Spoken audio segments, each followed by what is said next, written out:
In today's video, I'm going to teach you how to delete an Odoo website. Before we begin, make sure you're logged into your Odoo account with an access level that allows you to change settings and delete websites. Deleting a website is a permanent action, so if there's anything you might want later, consider backing up your content or exporting any important data before proceeding. First, go to the home page of your Odoo instance. This is the main dashboard you typically see right after logging in. From here, we'll navigate into the settings where all the website configuration options live. At the top or in the main menu, click on Settings. This opens Odoo's general configuration area. If you don't see all the options you expect, it might be because developer mode is not yet active, and that's required for managing certain advanced features like website deletion. Inside Settings, find and click on General Settings. This is where Odoo groups many of the system-wide options. Scroll through this page until you see the option to activate developer mode.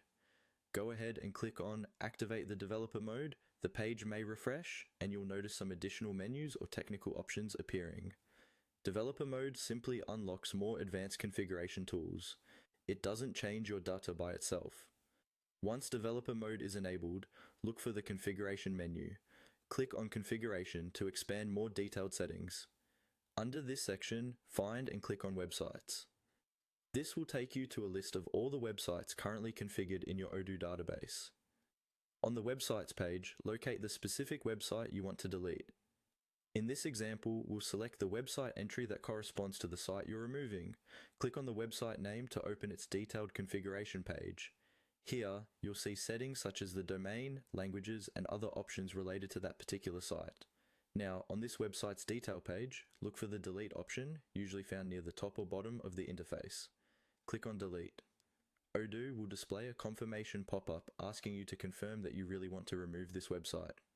Read the message carefully, and if you're sure you want to proceed, confirm the deletion. Once you confirm, the website will be removed from your Odoo instance. That's it. You've successfully deleted an Odoo website.